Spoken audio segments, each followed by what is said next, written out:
The soldiers brace themselves against the sides of a Higgins boat as another wave smashes the landing craft. At the back, one man struggles to keep his breakfast down, while at the front, another nervously fingers his prayer beads. Another salvo from the battleships thunders overhead. Surely nothing could have survived the bombardment. The boat's helmsman calls out, "Time to go ashore." The landing ramp slams into a concrete seawall, fragments of a ladder raining into the passenger bay. The Americans scramble, scaling the wall as enemy fire erupts. Yet it is not the rattle of an MG-42 that greets the United States Marines, it is the slow, deliberate chug of a Soviet machine gun. This is Incheon, South Korea. Barely 6 years after the Normandy landings, another amphibious invasion will turn the tide of a war. Hi, I'm Griffin Johnson, the armchair historian. The roots of the Korean War were planted in 1945, when the Soviet Red Army invaded the peninsula following its declaration of war against Imperial Japan, which had occupied Korea since 1910. Soviet forces advanced southward until they reached the 38th parallel, where they halted. Meanwhile, US troops landed in the south, creating a de facto division of the peninsula. In the north, the Soviets established a communist provisional government, elevating Kim Il-sung, a celebrated insurgent against Japan, as head of state. Consolidating power, Kim proclaimed the Democratic People's Republic of Korea, advocating democratic socialism while enforcing brutal authoritarianism. With the North lost to communism, the Americans backed the establishment of the First Republic of Korea in the South, but this new state was hardly a beacon of liberty. If you're a regular viewer, you know we appreciate high-quality historical content created with meticulous attention to detail. That's why I'm pleased to announce that this video is sponsored by History Courses, a new platform offering in-depth lessons across multiple areas of history.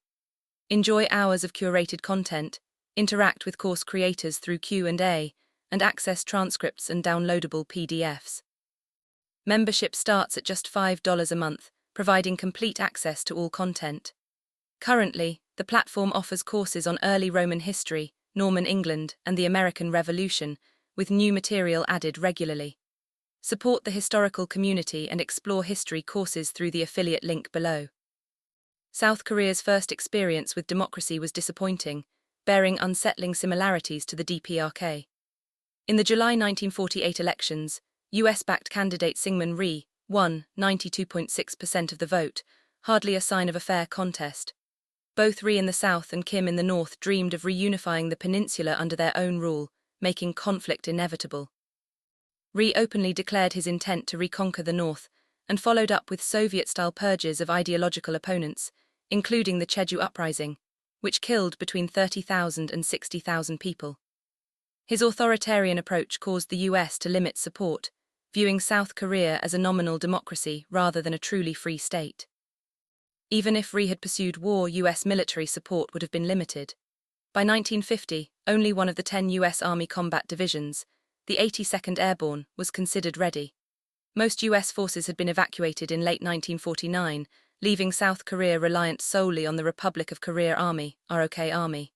Observing this weakness, Kim Il-sung believed he could quickly conquer the South. He launched his invasion on June 25, 1950, though he would later claim it was a righteous response to a southern, surprise attack. An attack so decisively crushed that no evidence of it remained. Nikita Khrushchev later noted that the war was Kim's initiative, not Stalin, though Stalin did not oppose it. The Korean War thus became a unique proxy conflict. The superpowers mostly tried to stay out, while their Korean clients eagerly initiated hostilities. Early on June 25, the Korean People's Army, KPA, crossed the 38th parallel with an armored spearhead of 150 T-34 tanks, rapidly forcing the ROK Army to retreat towards Seoul, capturing Kaesong and Uijeongbu. Despite the dire situation, it was late evening before news reached the US Secretary of Defense, who grudgingly woke to order General Douglas MacArthur to investigate reports along the 38th parallel. Meanwhile, the ROK Army's Chief of Staff, Ki Pyong-duk, appeared to do everything possible to hasten defeat. Communication failures and confusion doomed the counterattack, while the isolated 1st Division mounted a desperate last stand, inadequately equipped against the KPA's armored assault. President Rhee fled Seoul, and within 2 days the capital fell. General MacArthur ordered Lieutenant General Walton Walker, commander of the 8th US Army, to deploy all available forces to South Korea, a depressingly small contingent, The 24th Infantry Division, armed with vintage World War II equipment, and 6 transport planes capable of moving only a single battalion. This force, Task Force Smith, was dispatched to secure Busan. At the Battle of Osun on July 5, Task Force Smith engaged the KPA for the first time, but was quickly overwhelmed by tanks. Yet they delayed the enemy just long enough for the 24th Infantry Division to establish a defensive perimeter around Busan. Despite heavy casualties, over 6,000, including their commander, the division's sacrifice bought time for full American mobilization. Within days, the US achieved total air and naval supremacy, bombing KPA forces and infrastructure relentlessly. Kim Il-sung refused to retreat, launching a full assault on the Busan perimeter on August 4. The Americans were well entrenched, turning the attack into a grueling battle of attrition. On August 15, elite KPA troops crossed the Naktong River, forming the Naktong Bridge salient. Timely reinforcements prevented disaster, while US air and naval forces destroyed KPA supply lines. Meanwhile, MacArthur planned an amphibious landing at Incheon, 100 miles behind enemy lines. When warned that Incheon was heavily defended and sea conditions perilous, MacArthur famously replied that these very obstacles would secure the element of surprise. The plan was approved in late August, and the landing proved a spectacular success. KPA forces were forced to withdraw from Busan, enabling a breakout on September 25. With Incheon secured, UN forces advanced to liberate Seoul. Fierce urban combat ensued, including house-to-house fighting, flamethrowers and massive bombardments. The Second Battle of Seoul inflicted thousands of KPA casualties, with American losses around 300. The city was retaken on September 28 by a coalition of UN forces, including soldiers from Thailand, Ethiopia, Britain, Canada and the Netherlands. With Seoul secured, MacArthur and the Joint Chiefs debated advancing north. Rhee still dreamed of reunification, and US troops sought revenge for Busan and Naktong River casualties. The Joint Chiefs authorized MacArthur to invade North Korea, provided the operation had a reasonable chance of success. Meanwhile, China moved almost 500,000 troops to the Yalu River. Pyongyang fell easily on October 19, and the UN prepared for unification, unaware that Chinese forces were about to intervene. On October 25, 300,000 Chinese soldiers crossed into Korea.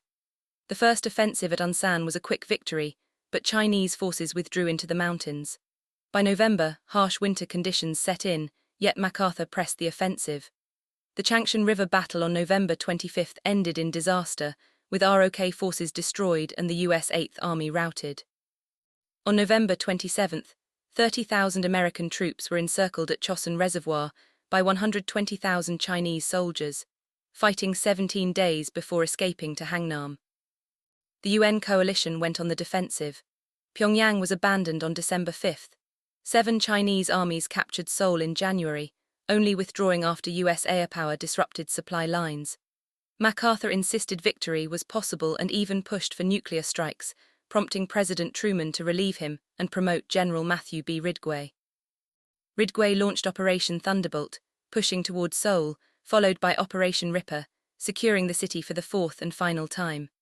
From then on, UN forces relied on overwhelming firepower to counter the sheer numbers of Chinese troops. The war devolved into attritional stalemates over positions like Porkchop Hill and White Horse Mountain. A renewed march on Pyongyang was estimated to cost 200,000 US casualties, an unthinkable toll. Political pressure in Washington prompted peace talks, which began in mid-1951. Negotiations stalled repeatedly due to cultural misunderstandings, POW issues and political pride. Over 60,000 prisoners refused repatriation, preferring life in the South. Finally, on July 27, 1953, a ceasefire was signed, establishing the demilitarized zone at the 38th parallel. Syngman Rhee refused to sign, and technically, North and South Korea remain at war. The conflict claimed roughly 3 million lives, most of them civilians. Both sides committed massacres, though the US denied its own war crimes for decades. Between 2005 and 2010, a South Korean commission concluded that 82% of war crimes were committed by South Korean forces, 18% by North Korean forces, often driven by fear of communist insurgents. Like Vietnam, the Korean War was long, bloody, and ultimately futile, though unlike Vietnam, it is largely forgotten in the United States.